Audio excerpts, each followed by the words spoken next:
Hola a todos, bienvenidos a la presentación de hoy de la clase Eficiencia Energética en Edificaciones. Muchas gracias, Adela, por estar aquí con nosotros.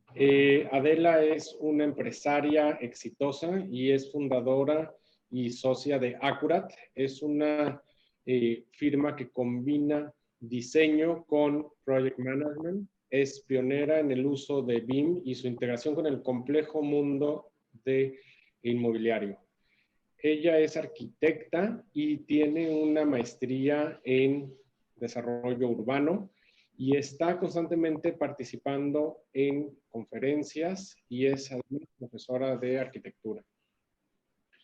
Adela es líder tanto en organizaciones de empresarios como en iniciativas de gobierno abierto y es Chair of the Strategic Partnership Management Committee of the Land Urban Institute en México, además de otras importantes organizaciones. Adela, muchas gracias por acompañarnos. Gracias por estar con nosotros. Adelante, por favor. Muchísimas gracias, Jorge. Gracias a todos los alumnos por su atención. Les voy a contar un poco de lo que significa BIM. Y les voy a contar más bien de lo que poca gente habla, que es el universo detrás de todo esto que hemos estado llamando permanentemente y de forma uniforme BIM, ¿no? Entonces yo creo que es algo que debemos de preguntarnos siempre, es ¿qué es lo que estamos haciendo? Y bueno, BIM ha sido una forma de trabajo que se ha transformado en el tiempo. Este plano que ven en la pantalla es el primer plano o la primera representación 2D de una obra por construirse. Es la primera de la que se tiene registro, seguramente pudo haber habido alguna anterior, pero vamos a decir que la forma de representar la tridimensionalidad o de representar los planos de esta forma en la que usamos AutoCAD, por ejemplo, esto es más o menos de hace unos 8,000 y tantos años, ¿no? Entonces vamos a decir números gruesos. Esto fue hace 8,220 años. Llega el 2010 e inauguran esta super obra, que además es obviamente un reto, es uno de los grandes cambios en el paradigma de la construcción y en el diseño.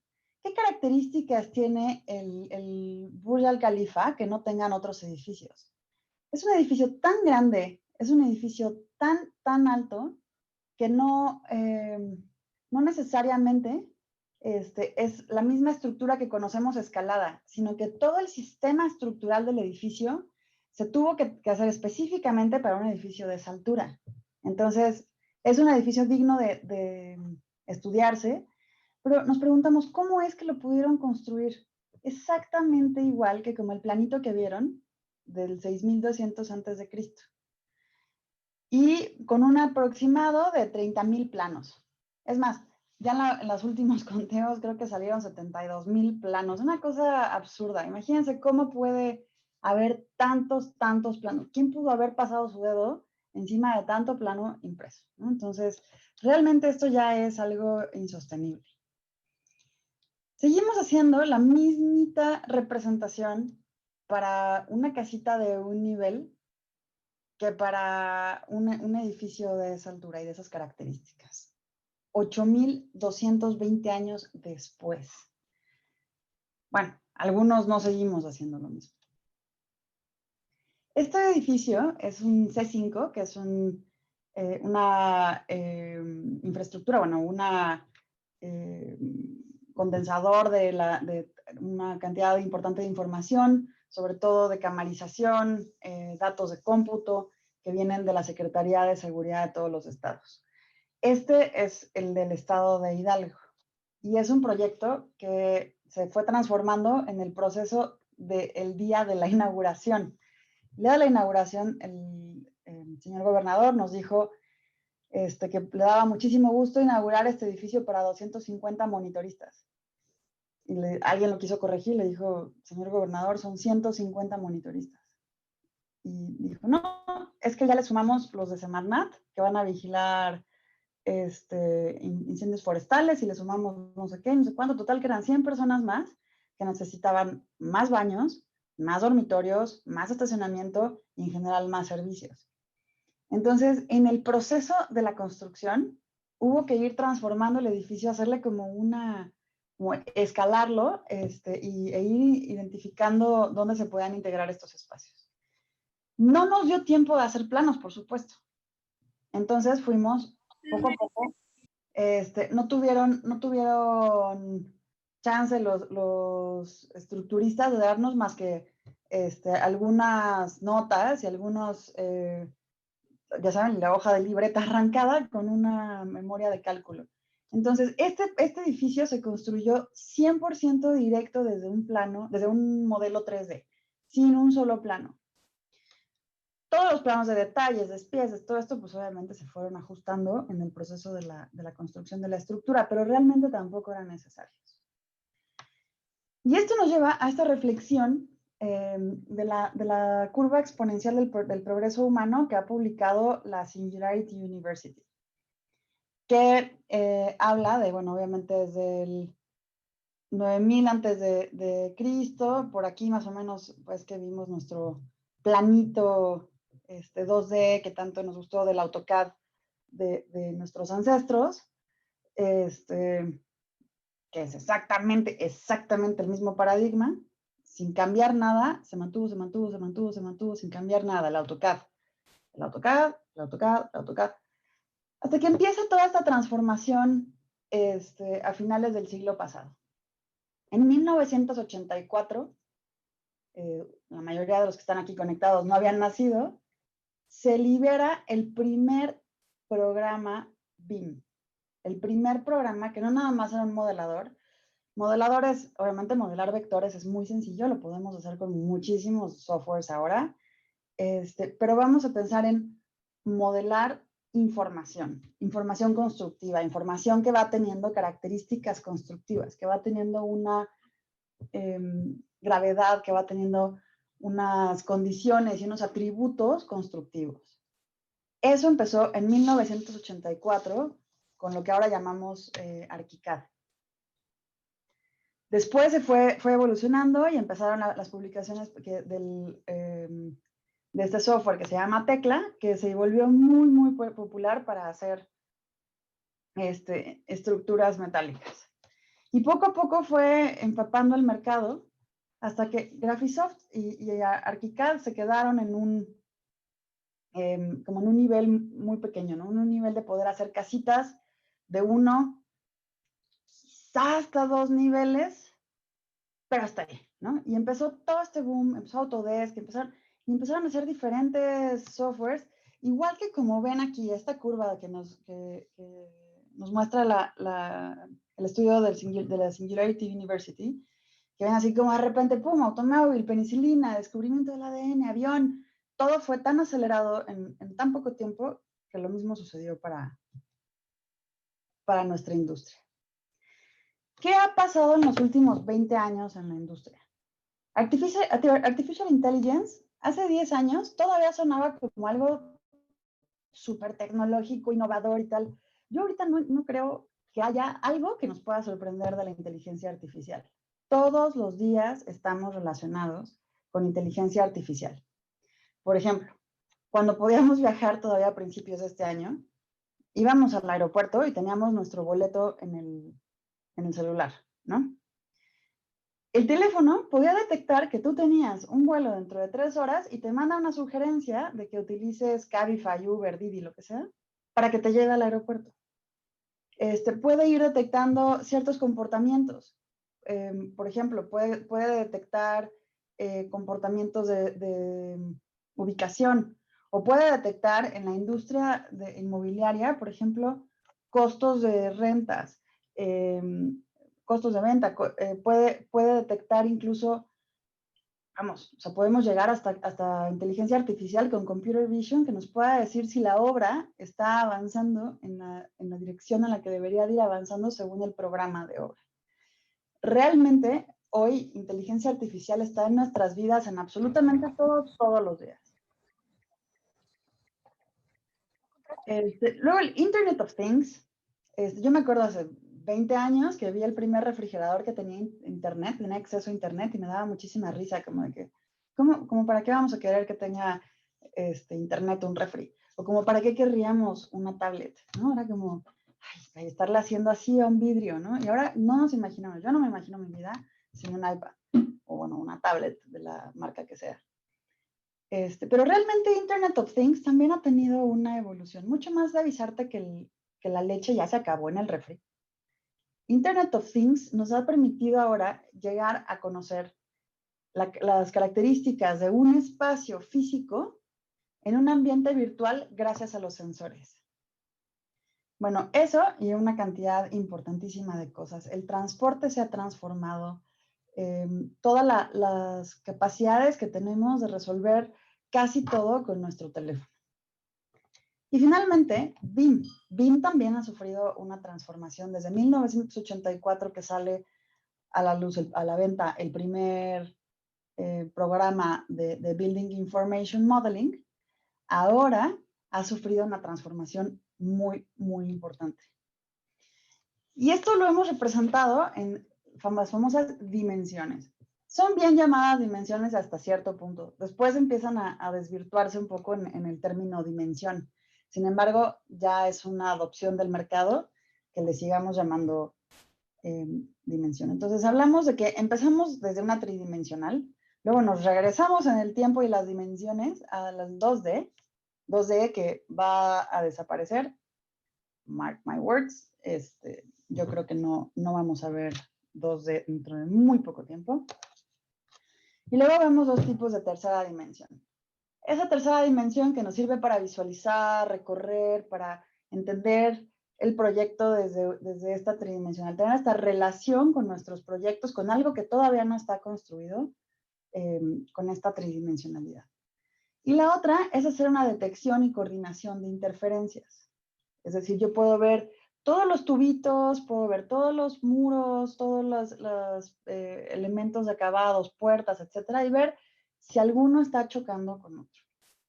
¿Y qué pasa? Que obviamente cuando, por ejemplo, un centro comercial, ¿cuántas personas creen que haya en un proyecto de un centro comercial de 100,000 metros cuadrados? Vamos a decir que son más o menos unas 20 empresas, en promedio 10 personas por empresa. ¿Ustedes creen que 200 personas se van a poner de acuerdo para que nada choque? Claro que no. Todo mundo toma versiones distintas de cosas, termina su trabajo y entonces lo envía y dices como, bueno, pero ya te cambiaron el muro de lugar, o cambiaron los muros de 15 a 10, ¿no? Y entonces empiezan a ver toda esta serie de inconsistencias. Eso es lo que hacemos en la coordinación, en la tercera dimensión.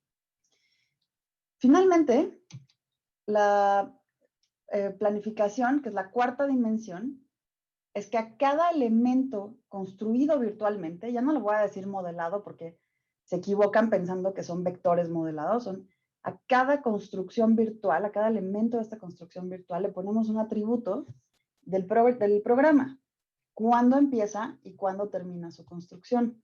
Así yo puedo ir simulando poco a poco cómo va a ir dándose la construcción y ver, obviamente, seguridad en la logística, la rapidez, ¿no? O sea, puedo ver cuál de las opciones de logística es la que más se adapta.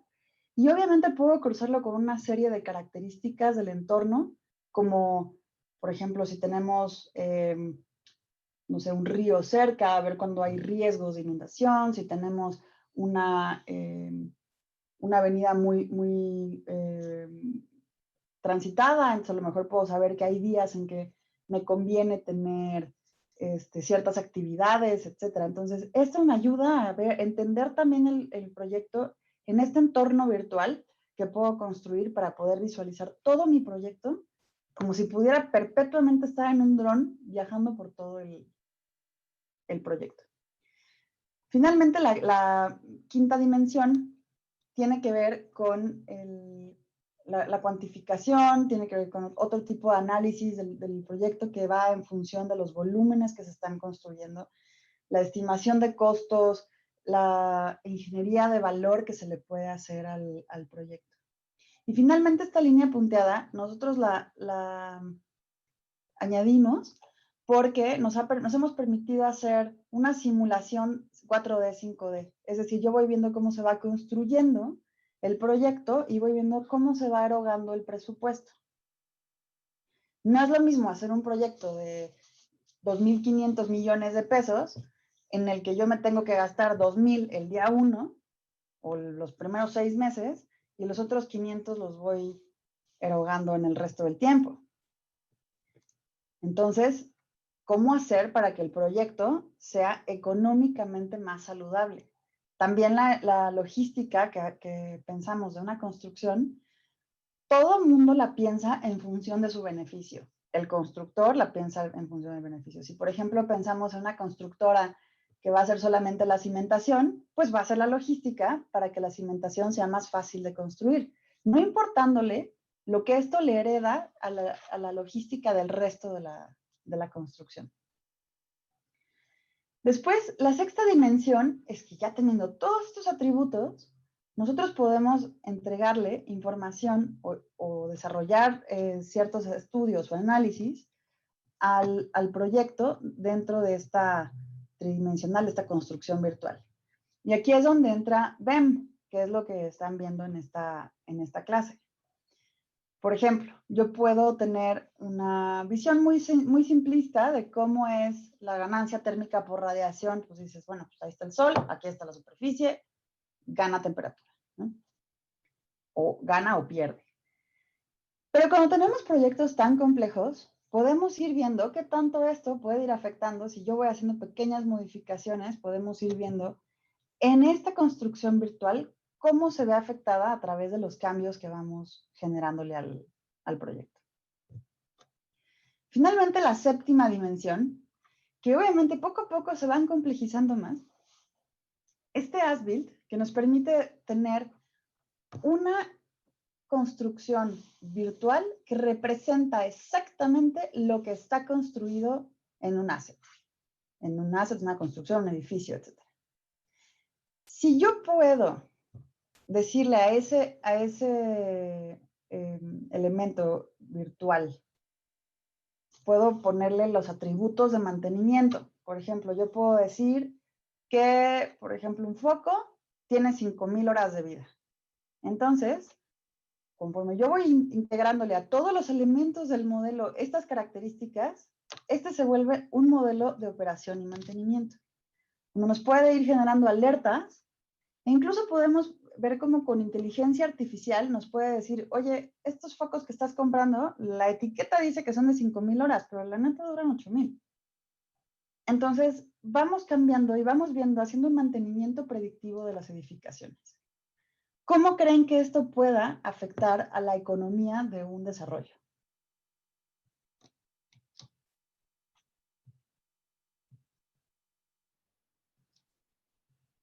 Con BIM vamos a poder visualizar. Esa visibilidad, obviamente, es muy importante. De por sí, no son muy buenos los planos a veces. De repente, cuando los enviamos a obra, y la gente que está en obra, como les decía, puede haber 200 personas recibiendo un plano. Sigo insistiendo en el centro comercial, por ejemplo, un plano de pies neutros o un plano de la marquesina de un local. Si la reciben 200 personas distintas, porque la reciben los contratistas de electricidad, de automatización, de seguridad, de acabados, el de cancelería, todos lo van a poder interpretar con pequeñas diferencias. Cuando tenemos el modelo, ya no se presta esto a interpretaciones. Ya tenemos la posibilidad de adentrarnos en esta tridimensionalidad y ver exactamente cómo está construido. Nos permite colaborar Esta ha sido una cosa, un boom, digamos, en los últimos 10 años de BIM, que ya nos ha permitido poder trabajar en un mismo proyecto o en un mismo modelo a varias personas. ¿Por qué? Porque una de las limitantes antes era que había una persona que era el dueño completamente del modelo y estaba en su computadora y no había manera de modificar esto. Y finalmente, de sistematizar, y ya yéndonos muy arriba, probablemente automatizar. ¿Qué quiere decir? Yo puedo sistematizar extracciones de datos de los modelos como las cuantificaciones, por ejemplo. Yo puedo hacer una serie de codificación de mis elementos para poder cuantificar. Una de las cosas que hemos intentado hacer cara a BEM, a lo que están viendo ahora ustedes del modelado energético, es ver cómo las pequeñas modificaciones que hacemos en el edificio se traducen en ahorros económicos, en ahorros en dinero o en tiempo. Entonces, estas formas, si está bien hecho, obviamente lo vamos a poder sistematizar y todavía si podemos poner algunos scripts, podríamos llegar a automatizar con algunas rutinas, podemos automatizar estos procesos. Entonces, en pocas palabras, la transformación de BIM es que empezamos. En 1997, bueno, pues desde el 84 hasta el 97 realmente era un modelado 3D. A partir del 97 empezamos a hacer, o se empezaron a hacer las transformaciones en los programas para poder tener un control logístico de las obras. Y en el 2003 sale a la venta Navisworks.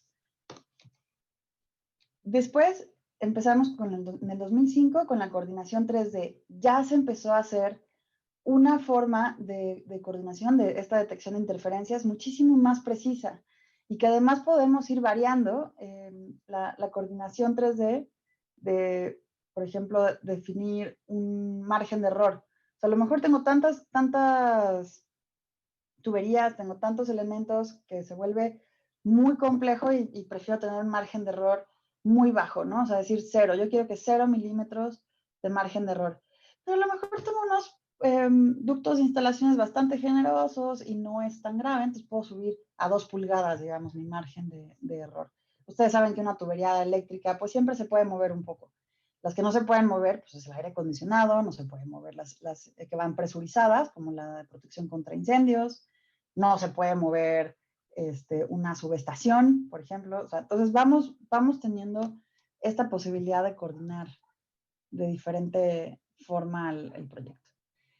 En el 2003, desde el 2010, hicimos todo lo que tiene que ver con data integration. ¿Qué quiere decir? Que la cantidad de atributos que le pudimos poner al modelo se hizo ilimitada. Y finalmente, la apuesta para este año, o para esta década, serán los digital twins. Los gemelos digitales son este modelo que ya representa un asset que está construido, se conecta por medio de IoT con sensores y nos dice cómo es el metabolismo real, en tiempo real, de un asset. ¿Qué nos puede interesar de este metabolismo? Nos puede interesar saber cuántas personas hay, a qué distancia están, nos puede interesar saber qué cantidad de partículas suspendidas hay en ese espacio, nos puede importar la humedad, la temperatura, los VOCs. Lo que nosotros querramos saber de ese asset construido y visualizarlo en este ambiente virtual, eso realmente también hoy ya es, pues, no va a ser ilimitado, pero es muchísima la capacidad que tenemos de tener ese tipo de análisis. Entonces, en Building Information Modeling, la palabra clave es información. Y vamos a decir que información no nada más es la palabra clave para BIM, es la palabra clave para esta década o para esta era. Estamos en la era de la data. Estamos en la era en que dicen data is gold. Bueno, imagínense qué diferencia hay entre un proyecto que está dibujado con rayitas en sus layercitos de colorcitos en AutoCADcito a un modelo que tiene toda la información vertida en esta tridimensionalidad. Cada uno de estos modelos es distinto, dependiendo de las reglas con las que se fue generando. Entonces, una de las palabras clave para conocer BIM es LOD, que es Level of Detail, o Level of Development, según algunas otras literaturas. Hay otro que es el nivel de información. Entonces, el nivel de detalle es que a lo mejor yo puedo tener esta taza, la voy a modelar y entonces solamente voy a hacer el cilindro y con un volumencito para identificar el espacio que ocupa la oreja. Pero ya este metidito de aquí adentro, el detalle de que tiene un acabado brilloso y tal, ya no se lo voy a poner porque ahorita no lo necesito. Mientras más información le pongo en un modelo, más pesa. Y obviamente va requiriendo muchísimo más demanda del hardware que tenemos, de las computadoras que usamos. Entonces, realmente solamente me estoy generando un problema. Eso es un nivel de detalle muy bajo, le podemos llamar un LOD 100. Los niveles de detalle en BIM van del 100 al 400. El nivel 400 ya es completamente así el detalle de que saquecito hasta la volumetría que pueda generar la pintura que tiene aquí abajo, todos los detalles del fondo, si tiene algún errorcito, todo está ahí, ¿no? Entonces, hay un LOD 500, que lo único que significa LOD 500 es que el elemento que estamos viendo modelado ya está construido. Entonces, recuerden, el LOD va del 100 al 400. No existe nada más en proyecto. 500 siempre significa que ya está construido. Y no significa que le vamos a poner las muesquitas y la marca del apagador. No, significa simplemente que el modelo que estamos viendo ya ha sido, o ya representa una construcción. Mientras que el LOI, que es el Level of Information, yo puedo tener un elemento modelado muy simple y tenerlo retacado de información. Yo puedo poner esta taza, por ejemplo, le puedo decir, en un modelo muy sencillo, puedo decir qué atributo tiene, de dónde la compré, en qué año, qué garantía tiene, quién me la vendió. Le puedo poner la factura de cuánto me costó. Le puedo poner una información de un KMZ de localización, de dónde fue adquirida, de dónde está colocada. Le puedo poner el teléfono de la persona que le da mantenimiento, le puedo poner la marca como un atributo, le puedo poner el código o SKU de lo que, de donde lo compré, le puedo poner el número de serie, en qué año fue hecho. El nivel de detalle y el nivel de información no siempre es el mismo. Y bueno, algo que seguramente podrán ver poco, y que es muy importante saber, es qué significa COBIE. COBIE es una especie de torre de Babel de BIM, donde se ponen de acuerdo los elfos de BIM, cómo es el intercambio de información. COBIE es Construction Operation Building Information Exchange. Esto significa que lo que quieren hacer es que, así como se hizo el DWG, en aquellos tiempos de la antigüedad del 6200 a.C., cuando inventaron AutoCAD, se hizo el DWG, que era la forma universal o el formato universal para poderlo abrir en todos los programas de CAD. No es una terminación que haya inventado Autodesk, sino que todos los planos que estaban dibujados con vectores podían ser interpretados por cualquier software de CAD, de Computer Assisted Design, a través de este formato. En BIM, este se llama IFC. Entonces, COBIE es quien va poniendo las reglas para que, como esto va avanzando rápidamente, vayamos viendo con qué códigos, con qué programación vamos a ir integrando los siguientes atributos. Todas estas son casas de software. Perdón. que han trabajado muchísimo en diferentes rubros, ¿no? Autodesk, que es por mucho la más grande y comercial, que tiene todos estos programas de BIM, que tiene Revit, que tiene Navisworks, que tiene Infraworks. Ahorita vamos a ver un poco más a detalle eso. Bentley, que es así como los coches Bentley, es el Bentley del software. Bentley tiene muchos softwares que son más bien especializados para infraestructura. No es tan común en la edificación. McNeil, que tiene una buena cantidad de programas que tienen cosas que hacen muy distintas a las otras casas de software. Por ejemplo, ellos tienen Rhinoceros, tienen Grasshopper, tienen Flamingo, tienen una cantidad de programas que tienen diferentes funcionalidades, pero se han enfocado muchísimo más a geometrías complejas y a diseño paramétrico. Bueno, está Dassault Systems, que también es muy común para edificación. Trimble. Trimble recientemente tiene muchísimos programas muy buenos, pero realmente Trimble ha tenido un desarrollo de software para poder hacer, por ejemplo, capturas de la realidad con nubes de puntos y control de obra. Recientemente Trimble compró, por ejemplo, SketchUp, y tiene uno de los mejores programas para control de obra, con el que se hacen animaciones de obra muy, muy precisas. Bueno, Ladybug y Nemetschek.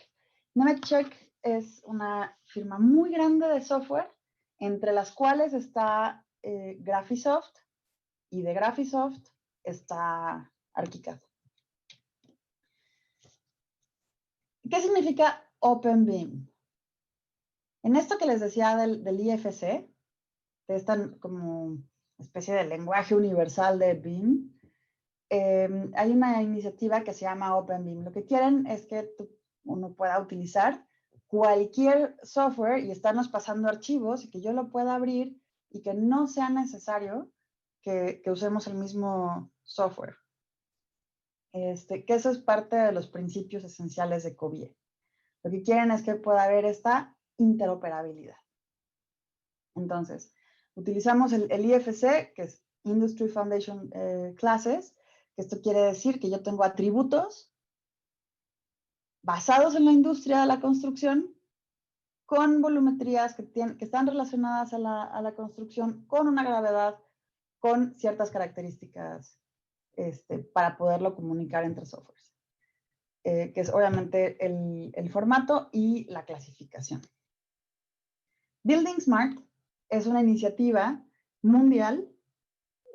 Nosotros en México dependemos hasta donde yo sé de Building Smart España.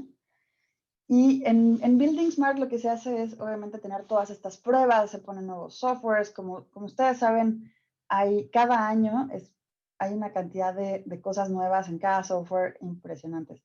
Obviamente esto no es diferente en el ambiente de BIM, y cada año vamos viendo funcionalidades nuevas. Principalmente cómo se estructura los principios de COBIE, ¿no? Entonces hablamos de que tenemos, por ejemplo, un espacio va a ser un espacio siempre. En el IFC un espacio va a ser un espacio. Y lo pueden abrir en Revit y lo podrá representar de alguna u otra manera. Lo podrán abrir en, no sé, cualquier software de Bentley o de Dassault Systems. Y siempre un espacio, una zona, un piso, todo va a tener las mismas características. Entonces, estos son los principales atributos que tiene que tener un archivo IFC y con el que se supondría que podríamos usar cualquier software. Desde mi experiencia particular, no hay algo como OpenBIM. Yo he tratado de trabajar con personas que utilizan ArchiCAD y no hay manera de abrir un archivo de ArchiCAD en Revit. No hay forma, no o sea, es tanto esfuerzo poder hacer una traducción de un archivo a otro como volver a hacer el proyecto de nuevo. Entonces, realmente esto es una intención muy bonita que no funciona como el DWG. Hay que tener muchísimo cuidado, por eso lo mejor es escoger un un software. Independientemente de qué software seleccionen, ustedes tienen en CAD y en BIM un proyecto que después se convierte en construcción y después se lleva a la operación. En CAD se hacen boletines. Acuérdense, CAD 6.200 años antes de Cristo, ¿no? Se hacen boletines. Ya tengo un plano, qué flojera volver a hacer un plano, ¿no? Entonces voy a hacerte un croquisito que se llama boletín. Y después el plan de operación. Como no tengo ni siquiera un proyecto as-built al que le pueda creer, porque el proyecto as-built acaba siendo una cosa ahí medio Frankenstein con los boletines pegados, pues el plan de operación lo acabo haciendo en un Excel, si bien nos va. ¿Qué quiere decir? Que el valor del proyecto en CAD o en labrado en piedra, que es exactamente lo mismo, cada segundo vale menos. Cada segundo vale menos. Cada segundo es menos valioso para la construcción. Cada segundo es menos valioso para nuestra industria. Mientras que en BIM, cada segundo el proyecto va tomando más valor, más valor, más valor. ¿Por qué? Porque yo voy poniendo más información que me ayuda a hacer una construcción mucho más fluida y con muchísimo más análisis. Data, mucho más data. Acuérdense, los datos son oro. Para poder lograr esto, necesitamos hacer sí o sí un BEP, o un PEP en español, que es un BIM Execution Plan. Yo tengo que poner las reglas del juego. Tengo que decirles en qué LOD y qué LOI vamos a trabajar. Si, por ejemplo, vamos a modelar la estructura con ciertas características, toda la estructura tiene que estar con las mismas características. No puede estar una sí, una no. A una viga sí le pusimos armado, a la otra no. Tiene que tener una serie de características, de clasificaciones, de códigos, para que cuando estemos modelando, los atributos del modelo sean exactamente iguales. Y seleccionar nuestros softwares. Aquí me gusta que vean todas las opciones que hay. Este es Bentley, que, por ejemplo, vamos a pensar en roads. Por ejemplo, para roads, para vialidades, Bentley tiene InRoads, GeoPax, MX, Superload, Lead, RM, Xor y GINT. Estos son los softwares que ustedes requerirían si van a diseñar una vialidad. Estos son, por ejemplo, los de Rail and Transit. Si van a seleccionar, por ejemplo, puros softwares de Bentley.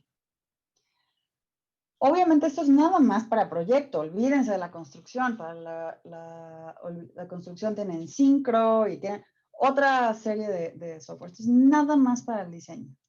Y partes de algunos de estos son solamente para el conceptual, otros son nada más para una instalación en particular, y así, ¿no? Entonces, poco a poco vamos seleccionando nuestro set de softwares. ¿Qué pasa si yo, por ejemplo, empiezo a cambiarme de un software a otro? Voy a empezar a generar basura y ruido entre los softwares.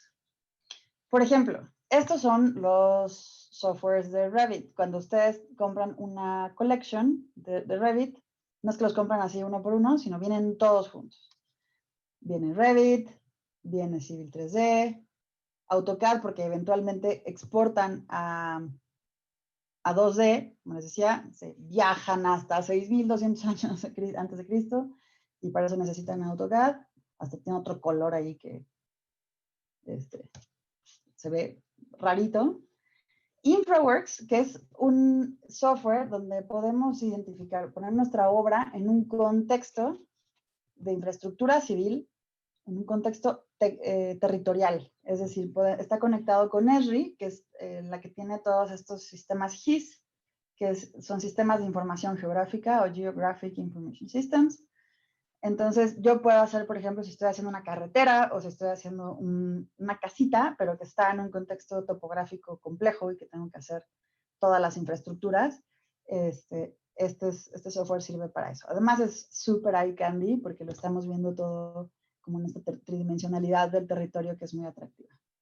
Por ejemplo, InfraWorks tiene de las fotos satelitales, o podemos cargar de los sistemas catastrales toda la información de lo que está construido y entonces modela automáticamente todo el conjunto.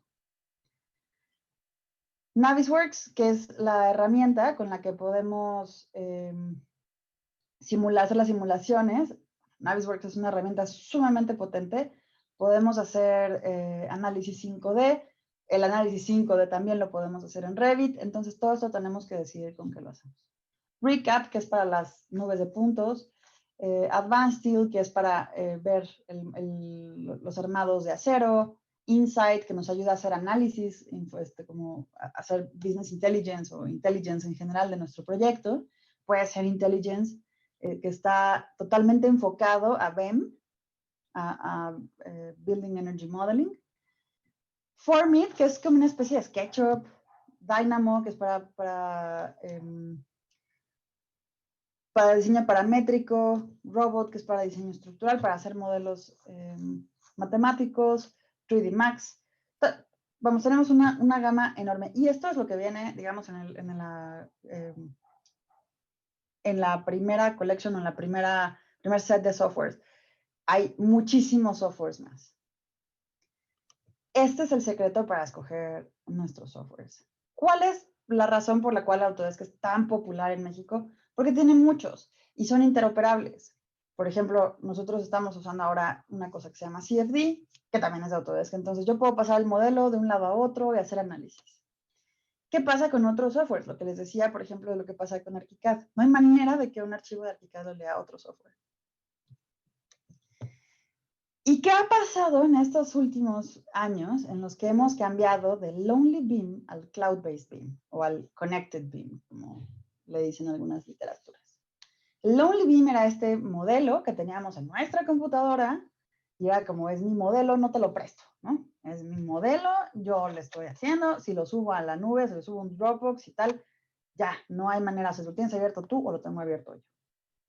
El Cloud-Based BIM nos permite utilizar, por ejemplo, en BIM 360, que es una plataforma en la que podemos estar 2 personas trabajando en modelos compartidos, o 10, o 20, o 200. Y esto hace muy potente el proyecto. Se puede hacer con muchísimas personas en mucho menos tiempo, pero también nos da la capacidad de tener todo el proyecto alojado en la nube y de que la mayoría de los recursos los utilicemos de la nube. Es decir, por ejemplo, en BIM 360 utilizaríamos los recursos de Autodesk y no tanto los de nuestra computadora. Lo único que necesitamos es una buena conexión a Internet y una buena tarjeta de video. La ventaja es que la información no se pierde, está súper segura. Reglas del juego, que guardé lo más aburrido para el final. Siempre tenemos que saber cómo hacer las cosas. Cuando hablamos de un proyecto de arquitectura, sabemos que tenemos un reglamento de construcciones de Guadalajara, de la Ciudad de México, de Nueva York, de donde estemos. Siempre va a haber reglas del juego. Y lo importante es saber quién pone estas reglas. Y en el caso de BIM, ¿qué reglas escojo cumplir? De las más importantes que tienen que conocer es las reglas para BIM de la AIA, de la Architectural Institute, del American Institute of Architecture, del National Institute of Building Science, que es quien ha desarrollado los estándares, para mi gusto, más sencillos de utilizar, del United States of National CAD Standard, que también han hecho más que reglas de BIM, han hecho mucho de lo que tienes que poner, por ejemplo, en datos, para poder hacer extracciones a planos, de cómo se debe de representar, de mucho de lo que tiene que haber de representación, etc. Plan BIM es una norma chilena que funciona muy bien para Latinoamérica. Como saben, en Estados Unidos tenemos tienen otras formas de trabajo, que tienen, por ejemplo, trabajan en el proyecto como feasibility, conceptual, Schematic Design, Design Development y luego Construction Documents. Y en México tenemos anteproyecto y proyecto ejecutivo. Plan BIM se parece más a eso. Yo les recomiendo más utilizar los Estados Unidos. Y después las ISO, las normas ISO suizas, que ahora en el 2018 se publicó la ISO 19650-1, que es para BIM, son Concepts and Principles. Es realmente muy básica, pero después salió la 2, que es el Delivery Phase of the Assets. Esto quiere decir que ya vamos del proyecto hacia la construcción. La tercera es el Operational Phase of the Assets. Y finalmente tenemos la 5, que tiene que ver con seguridad. Bueno, Security Minded Approach to Information Management. Tiene que ver con seguridad, con cómo estamos, o sea, tener toda esa información de un asset es algo muy delicado. Se saltaron la 4 esperemos que salga a finales de este año, principios del siguiente, y son normas importantísimas para poder ser competitivos en un mercado internacional.